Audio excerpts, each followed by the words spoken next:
Сыктывкар присоединился ко всероссийской акции «Ночь музеев». Национальный музей, Нацгалерея Коми и Центр культурных инициатив «Югор» на целый вечер открыли для посетителей двери выставочных залов. Напомню, в прошлом году из-за пандемии «Ночь музеев» прошла в онлайн-формате, поэтому акцию этого года все ждали с особым нетерпением. Посетителям даже пришлось постоять в очередях. Анастасия Тюрнина об аншлаге в теплую майскую ночь.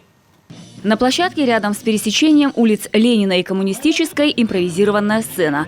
Танцевальные и музыкальные коллективы Сыктывкара выступали друг за другом. Получился настоящий концерт под открытым небом.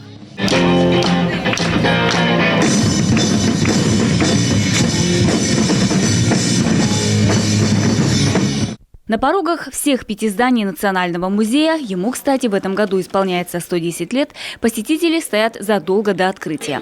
В этом году «Ночь музеев» они ждали как никогда. Наконец, в полной мере можно окунуться в мир искусства после пандемии. В отделе природы, например, покрытые шерстью. Перед посетителями предстают хозяева тайги и тундры, животные дикой природы. В отделе истории одна из экспозиций посвящена 800-летию со дня рождения Александра Невского. На выставке представлены примеры одежды и оружия участников ледового побоища, тевтоновцев и русских дружин. Гости с удовольствием примеряют воинские доспехи. Самое главное же в музее – экспонаты трогать нельзя. Наши экспонаты можно трогать, и всегда хочется. Поэтому мы решили принести свои. А их, получается, можно просто... Да, все люди могут померить их, одеть, примерить на себя, подержать в руках. Поэтому мы принесли с собой несколько доспехов. Сейчас будем одевать людей, пусть они почувствуют себя средневековыми воинами. На экскурсии ретро-3D посетители могут с помощью бинокля посмотреть на объемные фотографии конца 19 и начала 20 века. А здесь настоящая купеческая лавка. В Усть-Сысольске большое значение имели ярмарки. Сюда стекались торговцы не только из Коми сел, но и купцы из Великого Устюга, Вятки и других мест. В этой же лавке самые ходовые – Дунькина радость, леденцы и калачи. Вот могу калачи предложить только из печи, могу леденцы на палочках. Ну а здесь как лотерея. На одну сторону весов конфетки, на другую монетки. Как уравновесится, конфетки мы вам отвесим, кулечек.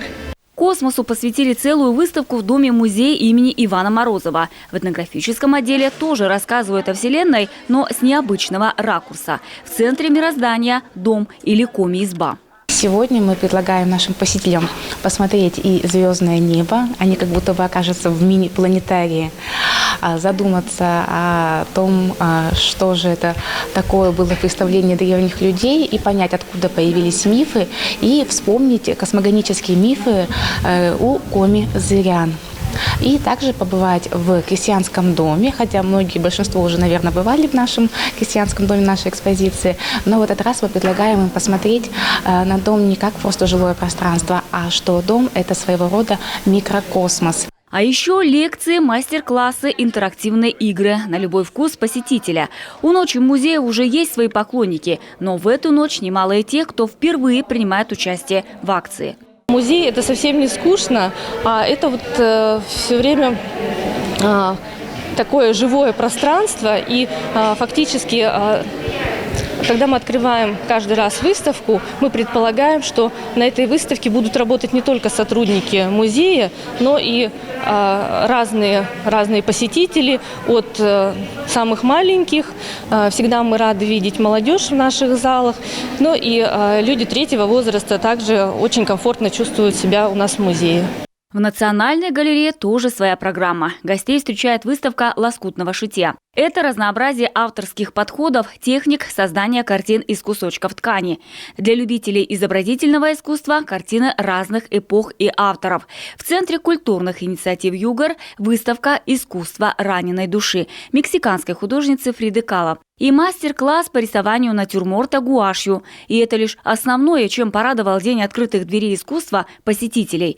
«Ночь музеев» каждый год приобретает новые смыслы и идеи.